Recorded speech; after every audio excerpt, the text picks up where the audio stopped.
रोज सुबह सवेरे बिहार के नेता सो के उठते होंगे और भगवान के आगे हाथ जोड़ते होंगे कि हमारे घर ईडी आ जाए, सीबीआई आ जाए, पुलिस का छापा पड़ जाए, लेकिन प्रशांत किशोर की नजर ना पड़े।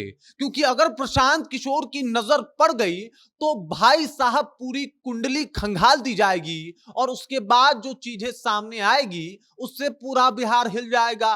दरअसल प्रशांत किशोर के साथ एक और मसला है। अगर प्रशांत किशोर ने किसी बातों को रख दिया और किसी के ऊपर उंगली उठा दी तो अपने स्टैंड से टस से मस नहीं होते और जो उनका जवाब देने जाता है और बुरी तरीके से फंस जाता है।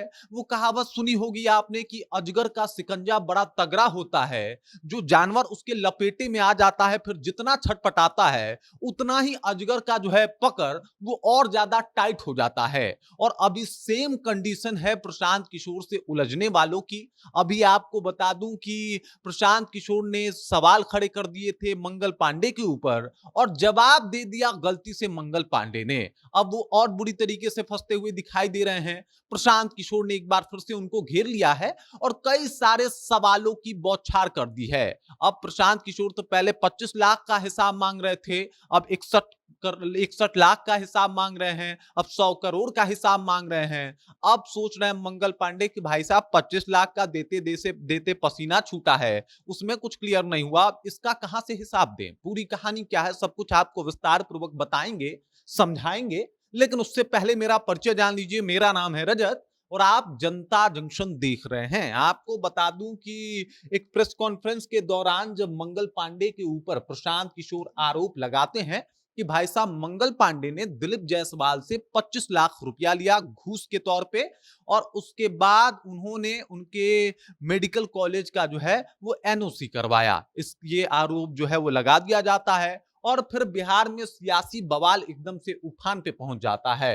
फिर मंगल पांडे सफाई देते हैं मीडिया के सामने आके और कहते हैं कि हमें जरूरत थी तो दिलीप जायसवाल से जो है वो हमने 25 लाख रुपए लिए थे, हमें एक फ्लैट खरीदना था और हमने लिया था, लेकिन एक एक पाई जो है हमने उनका चुका दिया है।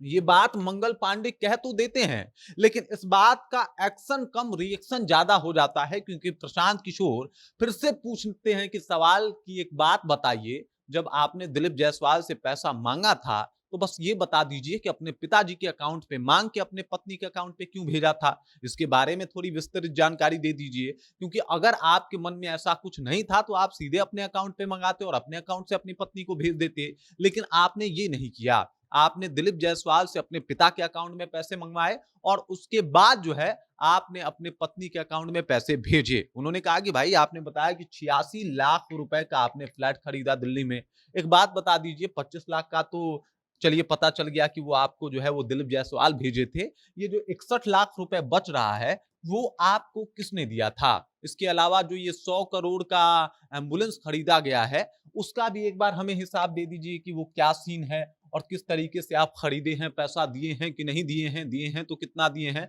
तमाम तरीके के आरोप एक बार फिर से प्रशांत किशोर ने लगा दिया है मंगल पांडे के ऊपर।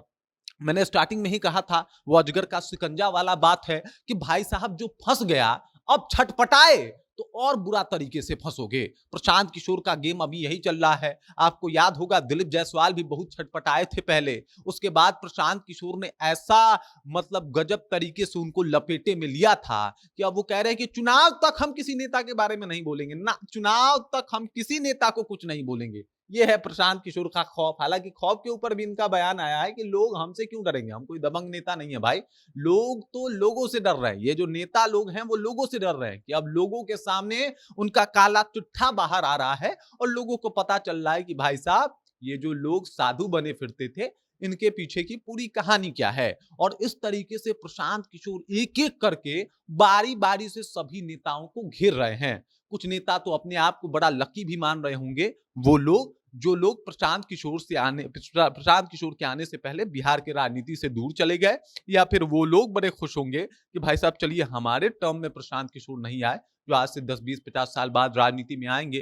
तो तमाम चीजें बिल्कुल अलग हो गई है और प्रशांत किशोर ने बिहार की राजनीति में वो माहौल बना दिया है, एक के बाद वो ताबड़तोड़ बमबारी की है जिससे सभी नेता मतलब एकदम से हताश और निराश नजर आ रहे हैं। जिस तरीके से मंगल पांडे जवाब दे रहे हैं बातों का, और उसके बाद प्रशांत किशोर कह रहे हैं कि भाई साहब ये तो कंफर्म हो गया कि आपने 25 लाख रुपए लिया था, खुद आके आपने एक्सेप्ट कर लिया। अपने पिताजी के अकाउंट पे क्यों लिया था ये बता दीजिए। 100 करोड़ एम्बुलेंस वाला जो मामला क्या है वो बता दीजिए। तमाम तरीके का आरोप जो है वो लगा रहे हैं और कह रहे हैं कि देख लीजिए ये 61 लाख वाला हिसाब दे दीजिए, वरना आज के 7वें दिन हम एक और प्रेस कॉन्फ्रेंस करेंगे और फिर बता देंगे कि वो 61 लाख रुपए कहाँ से आए थे। अब और दिल की धड़कन बढ़ी हुई कि भाई साहब आप दूसरा नाम भी लेने वाले हैं क्या प्रशांत किशोर। तमाम तरीके की बातें चल रही है। बाकी प्रशांत किशोर की स्टैंड को लेके आप क्या सोचते हैं, कमेंट करके अपना विचार हम तक पहुंचा दीजिए। बाकी आप देख रहे हैं जनता जंक्शन और मेरा नाम रजत है।